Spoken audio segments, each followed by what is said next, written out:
decidí, aunque la situación estaba un poco complicada, ¿no?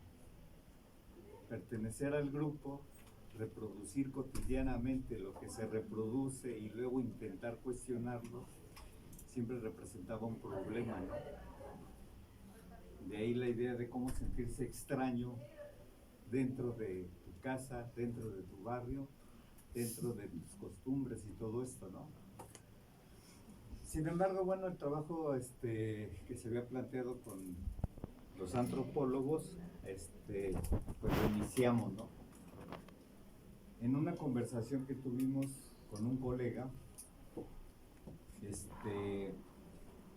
comentábamos que para hablar, por ejemplo, de la población indígena siempre había conceptos que hacían referencia puntualmente a lo indígena, ¿no? El primero tenía que ver con la cuestión de la lengua, ¿no? Lo indígena. Luego, la cultura. Luego, la identidad, la diversidad y la tradición.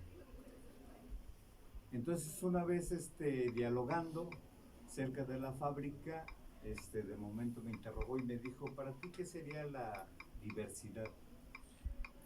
Yo le dije, la diversidad es la negación de la identidad. Y lo vi de momento como que se puso pálido. ¿Cómo va a ser que vamos a negar la identidad? No, la diversidad como tal nos lleva a entender pues que la unicidad está presente, que somos únicos, que somos distintos, y es un concepto de lo que sería la diversidad, ¿no? Inmediatamente me volvió a preguntar, bueno, y entonces la identidad, ¿qué es? Y le dije, la identidad es lo que surge a partir de los acuerdos que asumen los individuos para la construcción y la reproducción de su grupo social. Entonces parece ser que esa segunda idea le llamó la atención y retomaba esa experiencia porque dentro de la tradición antropológica, cuando se trataba de estudiar los aspectos de la identidad, se hacía tratando de identificar algunos rasgos dentro de los individuos, algunos rasgos que comparten los individuos dentro de un grupo, ¿no? Y entonces el trabajo del antropólogo era como que hacer descripciones y poder ir identificando los elementos que se compartían, ¿no? Que utilizamos jeans, que utilizamos tenis, etcétera, cierta música, acudimos a ciertos espacios y el trabajo se iba definiendo de esa manera. Entonces, cuando empezamos a revisar esta forma de hacer un estudio sobre la identidad, lo primero que identificábamos era que el sujeto desaparecía, no era convocado. Podíamos hacer todo el registro de todos esos aspectos o rasgos y desde ahí atendíamos a lo que teóricamente entendíamos por cultura y por identidad. Entonces, cuando nos propusimos hacer el trabajo y hacer la investigación, uno de los primeros aspectos que nos propusimos fue poder elaborar como un marco unos conceptos de referencia para poder estudiar la identidad, no como esa relación de características o aspectos, sino poniendo el acento en la voluntad, poniendo el acento en las decisiones, en los valores, en las decisiones que tomaban los individuos, ¿no? Entonces, para poder hacer esto, bueno, desarrollamos una revisión de algunos textos y uno de los que nos sirvió bastante fue el de Bolívar Echeverría, que tiene que ver con la definición de la cultura. Para Bolívar Echeverría, la cultura tiene que ver con el cultivo de la identidad, así la define. Y la identidad es el resultado de la interacción de los sujetos cuando conscientemente identifican un problema o una situación dentro de su sociedad que quieren o que es necesario transformar. Entonces, visto de esta manera, lo primero que quedaba fuera era toda esa especie de rasgos y lo que emergía como lo que definía la identidad tenía que ver con una concepción del grupo, tenía que ver con un compromiso con la reproducción social y tenía que ver con identificar o plantear estrategias que permitieran superar los problemas para la reproducción de lo que era el grupo, ¿no? Entonces el concepto, digamos, de identidad nos permitía identificar los proyectos que existían dentro del barrio, dentro de la comunidad, en los distintos niveles, en la vida cotidiana, en los distintos espacios que había, ¿no? Siempre había una forma de poder ser dentro del contexto de lo que era el barrio, ¿no? Entonces, intentamos como aplicar una técnica para tratar de ver cuáles eran los referentes que la gente del barrio tenía sobre lo que era San Bruno, ¿no? Entonces nos sugirieron que pudiéramos invitar a algunas personas para poder hacer unos dibujos sobre lo que era el barrio de San Bruno, para ver qué es lo que aparecía, pues, de su imaginario, en lo que inmediatamente ellos pensaban, ¿no? Y accedieron varios, bueno, aquí no hay de los dibujantes que en aquella ocasión me apoyaron muy bien, no están, pero accedieron a hacer un dibujo sobre San Bruno. Y bueno, los referentes que aparecieron viniendo de Ávila Camacho, digamos, hacia la fábrica de San Bruno, ponían como referente una capillita que estaba aquí en la esquina de Ruiz Cortines y la avenida Mártires, ¿no? La Virgencita, está la capillita, y la herrería, una famosa herrería que había ahí, en donde pues la gente que no tenía que hacer se la podía pasar un rato ahí conversando y observando a la gente que pasaba, ¿no? Otro punto de referencia tenía que ver, digamos, con lo que era la fábrica. Entonces ponían la avenida, la Virgen, la fábrica, ubicaban lo que era el Sindicato Emancipador Revolucionario de San Bruno como otro espacio, y enfrente el templo de la iglesia de San Bruno, el templo de San Bruno que se conocía igualmente. Y otro aspecto importante que también apareciera el campo de fútbol. Bueno, era un campo donde se jugaba fútbol y béisbol. De hecho, el béisbol era el deporte que integraba mucho más a la gente, que definía las cosas, digamos, en San Bruno, ¿no? Los mismos del sindicato patrocinaban el equipo, contrataban jugadores reconocidos, etcétera, porque había que defender como el prestigio, ¿no?, de San Bruno, representado en ese momento en lo que sería el deporte, porque igualmente lo que era en los aspectos políticos, San Bruno, digamos que era bastante fuerte, competía, ¿no?, para los cargos públicos, etcétera, ¿no?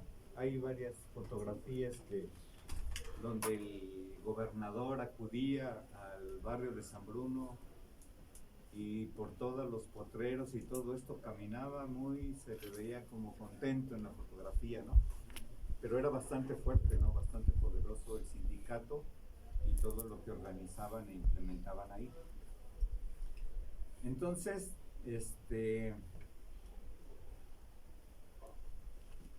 cuando empezamos a hacer el registro, quedaban como estos 5 lugares como los que marcaban, digamos, lo que era los referentes inmediatos. Cuando empezamos a platicar con ellos para que nos comentaran sobre los dibujos, y cuando se los acercamos a otras personas igual del barrio, parecía que efectivamente la vida cotidiana se reproducía en función de esos espacios. Toda la semana, la escuela primaria que está aquí junto, aquí era un campo de béisbol, pero ya estaba un poquito más lejos de lo que era la comunidad allá de San Bruno, ¿no? Que eran los de la Ferrer, los de la Virgen, estaba todo dividido por los grupos, ¿no? Cuando empezamos a mostrarles los dibujos y a ver qué es lo que nos comentaban sobre ellos, reproducían como que la dinámica cotidiana, ¿no? Pues está bien porque aquí están nuestras casas, todos los días nos movemos hacia el molino, hacia la escuela, atendemos todo para que los obreros vayan a trabajar en el horario, digamos, de las 6 de la mañana. Y el fin de semana se acudía ya a lo que era el campo y la iglesia principalmente como un espacio, ¿no? Donde se integraba, querías conocer al barrio, podías pararte afuera de la iglesia, ibas a encontrarlos en la entrada o en la salida, ¿no? Entonces, las dos formas como tratamos de acercarnos a lo que era el barrio, dijimos, bueno, era el dibujo y que el dibujo igual nos diera la posibilidad de poder entender lo que era la vida cotidiana. El trabajo que finalmente presentamos lo dimos a conocer con algunos compañeros igualmente de la colonia cuando se dio el movimiento de tomar el espacio de la fábrica de San Bruno, ¿no? Que se decidió una noche en un espacio con todo el grupito diciendo vamos a tomar ese espacio que era una fábrica de telas y lo vamos a volver una fábrica de seres humanos, de ciudadanos. El proyecto ya lo habían pensado y lo que había que hacer era construir una unidad deportiva, educativa o cultural, que la gente fuera a divertirse, fuera a leer, hacer un museo, hacer unas bibliotecas, etcétera. Y se definió ese proyecto así en esa noche, ¿no? Llegaron y se pusieron de acuerdo y asaltaron, vamos a meternos, ¿no? Claro que tenían el conocimiento de la situación de la fábrica porque el espacio había quedado en manos del SAT porque los dueños de la fábrica no habían pagado impuestos y todo eso, y entonces eso estaba abandonado y peor, estaba vandalizado, había muchas cosas, o más bien se llevaron muchas cosas que había dentro de la fábrica, y lo que la gente pensaba era, pues si todo eso que está ahí lo podemos utilizar para la comunidad, pues podría ser muy conveniente, ¿no? Entonces el grupo que se constituyó empezó a ir habilitando los espacios como para poder utilizarlos, ¿no? Y empezaron a pensar en un espacio para poder hacer unas sesiones para enseñar danza, para enseñar música, para enseñar, para que fueran a jugar fútbol, etcétera, etcétera, ¿no? Y entonces en lo que estamos platicando les recordé lo que habíamos planteado con la cuestión de la identidad y lo de la cultura, y ellos comentaban, es que no tenemos recursos para poder transformar esto. Y les decía, lo que se trata es de crear la comunidad o de volver a recuperar lo que sería la comunidad. Manden una serie de mensajes a través de las redes e inviten a la gente a que se congregue en función del proyecto de hacer que este espacio se constituya como una unidad. Y efectivamente empezaron a enviar mensajes con la gente para decirles qué es lo que se pretendía hacer ahí. Y yo estaba pendiente igualmente de las respuestas y de lo que se platicaba dentro de lo que era el barrio, y comentaba, no, mira, ahí están los de la fábrica que ya la tomaron, pero no tienen recursos, no tienen apoyos, y entonces nos están llamando para que vayamos, dice, pero aunque no tenga uno dinero, con que vaya uno y se ponga uno a barrer, se ponga uno a limpiar, eso es importante. Una persona por ahí donó unas cubetas de impermeabilizante y se subieron, consiguieron las herramientas y se subieron y empezaron a impermeabilizar, ¿no? Inmediatamente apareció otro vecino que dijo, mi hija sabe danza, y si me permiten yo pongo las tarimas, pongo todo y convoquen a la gente que quiera aprender danza, ¿no? Y empezaron a llegar niñas y empezaron a llegar, mucha gente empezó a llegar para el caso de lo que sería la danza, ¿no?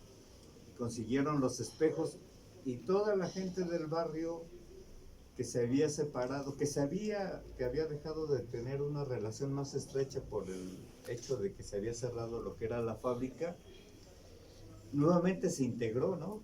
De forma solidaria, se integró como asumiendo el compromiso de decir si podemos hacer esto y si podemos participar. Y se empezó a movilizar mucho más, ¿no?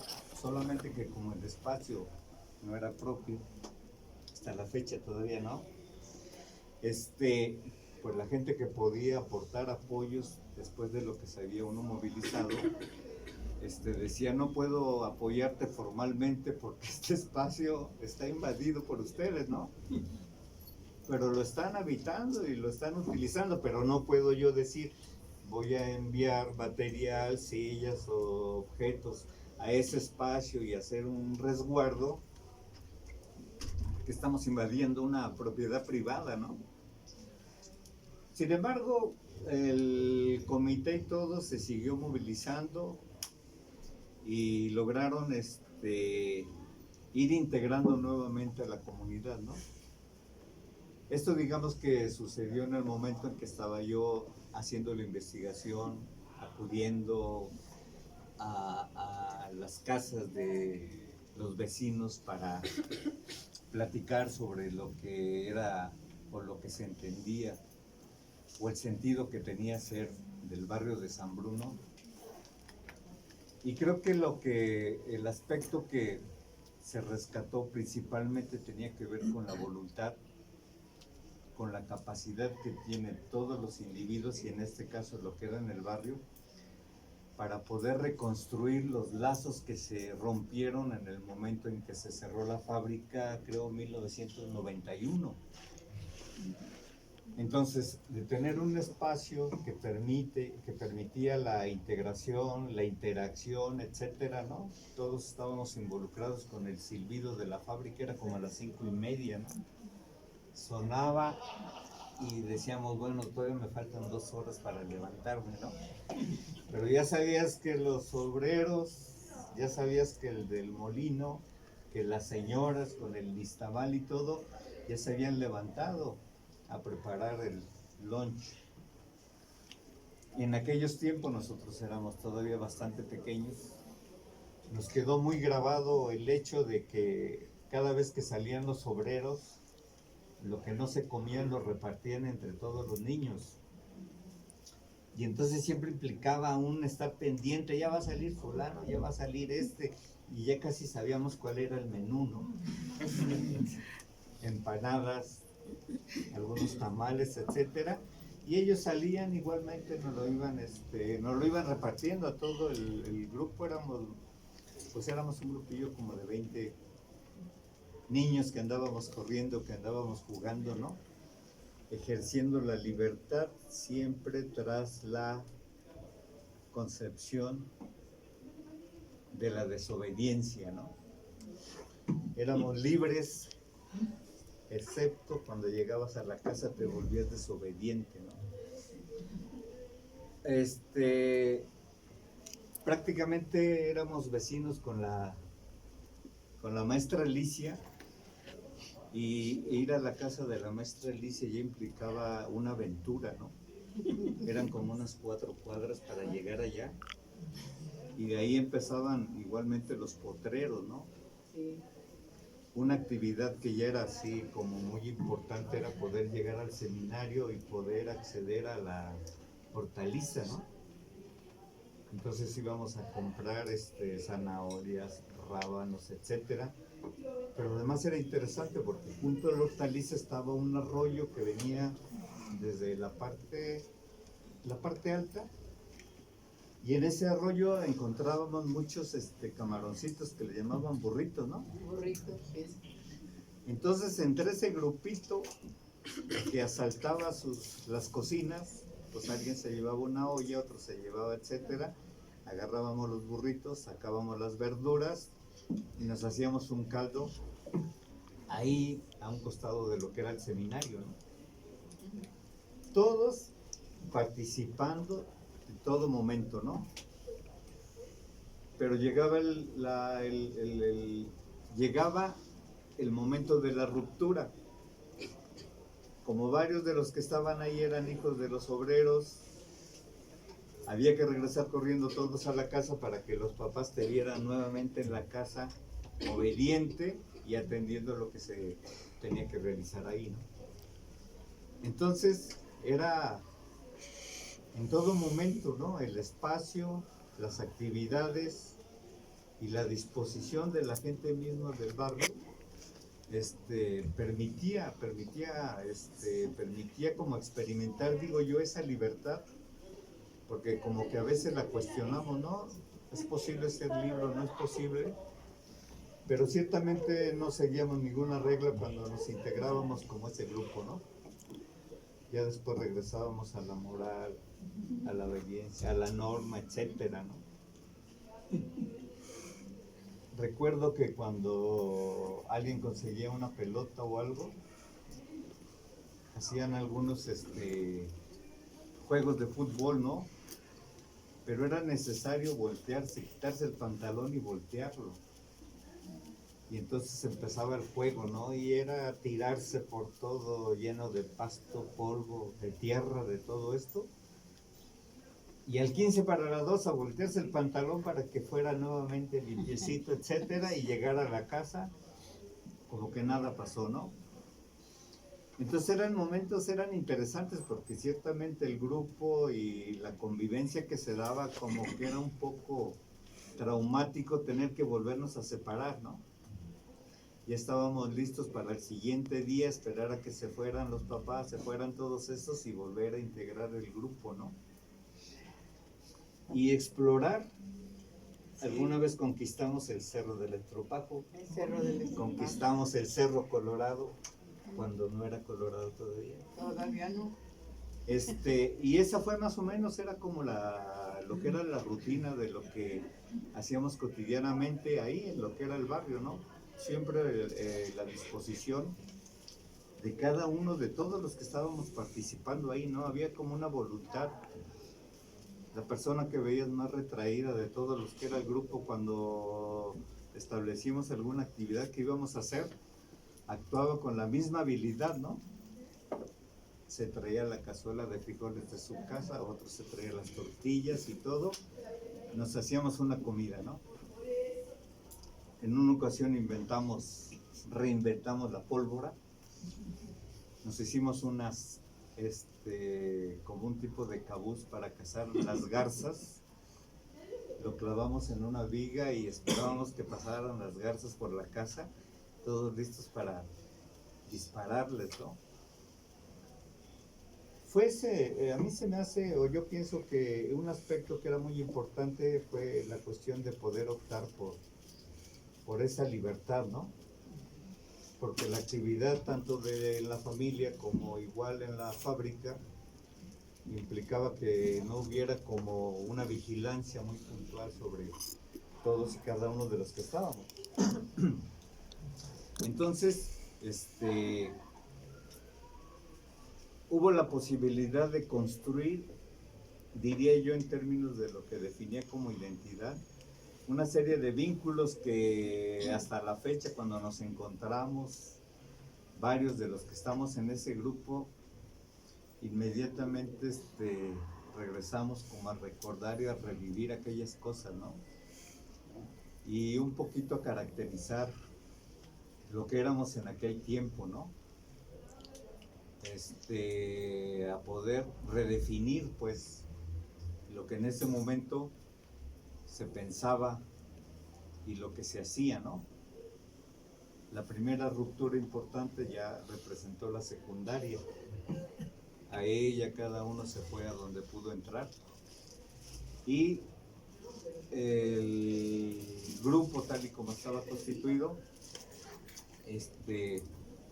se desintegró. Ya solamente había que convivir en los espacios de los juegos, en los espacios de la iglesia, ¿no? En acudir a la misa, como otro elemento que era fundamental, ¿no? O sea, del fútbol,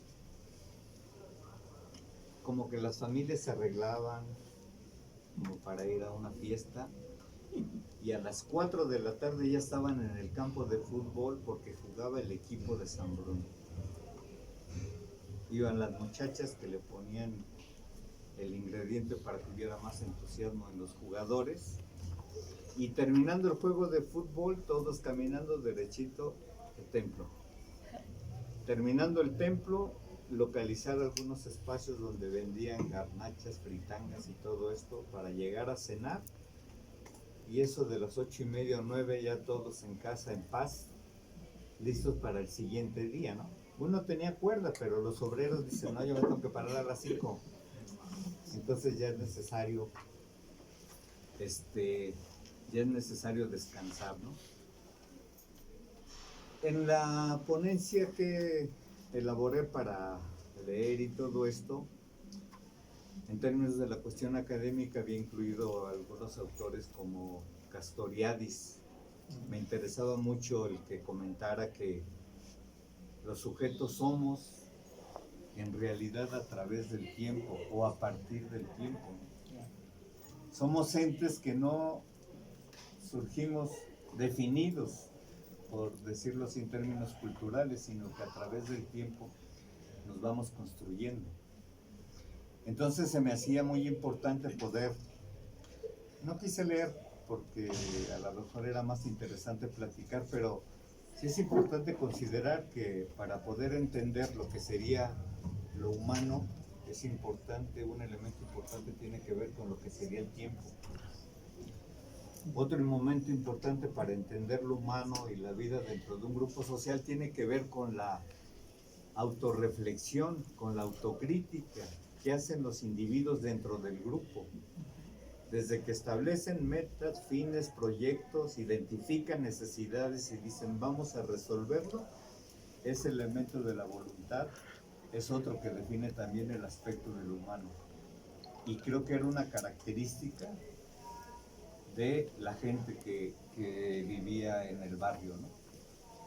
Entonces, se me hacía importante considerar que si alguien quisiera, porque hubo varios interesados en trabajar sobre la cuestión de San Bruno, se me había hecho como interesante considerar el aspecto que para poder hacer un estudio como del barrio de San Bruno, como de ese espacio concreto, con el tipo de relaciones específicas que se reproducen ahí, pues deberían de considerarlo como una encrucijada.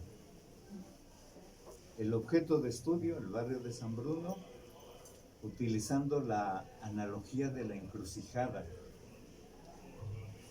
Les comentaba, piensen en el barrio, aquí está, pero piensen en todos aquellos aspectos que están presentes y que le va dando forma a la vida en el barrio. Para poder entender el barrio habría que considerar su historia. Nosotros instalados ahí con una historia que le da sentido a lo que éramos, a lo que somos, ¿no? Habría que considerar, digamos, los aspectos de carácter económico que atraviesan igualmente el barrio y que reproducen una forma específica de vivir en términos de lo económico, ¿no? Había que integrar otro eje, ¿no? Como si fuera la encrucijada, varios ejes que van dando un elemento que permite la respuesta de la gente del barrio, y ahí es donde aparece el sentido de la identidad en función de los proyectos como una respuesta a las tendencias globales y locales que enfrenta la gente del mismo barrio. Entonces decía, era importante para estudiar no nada más el barrio, sino cualquier fenómeno. Primer punto, considerar todas las tendencias, todos los aspectos que confluyen como esa síntesis de las múltiples determinaciones, ¿no? Al final de cuentas el barrio sintetiza todo lo que los individuos a través del tiempo han hecho para poder reproducirse socialmente. Y el elemento que tenía que ver con el individuo y con lo humano, pues traté de desarrollarlo a partir de lo que planteaba Castoriadis, ¿no? el sujeto, somos sujetos inacabados, nos vamos construyendo a través del tiempo en la interacción, modificando a los otros y dejándose modificar también por ellos. Y todo ese proceso va construyendo ese vínculo que es el que define Bolívar Echeverría como la identidad, ¿no? Una identidad que se construye de manera consciente en el proceso de la reproducción social. Y dije, bueno, creo que ya saldamos un poquito las cuentas con aquellos culturalistas que solamente quieren ver una serie de características, pero que no convocan al sujeto ni las decisiones del sujeto, que eso es lo que habría que resaltar, ¿no? Y creo que en términos de San Bruno era una característica importante, ¿no? En algún momento fueron los Bravos de San Bruno, el equipo de San Bruno, ¿no? Y su contrario, los del dique. Bueno, muchas gracias.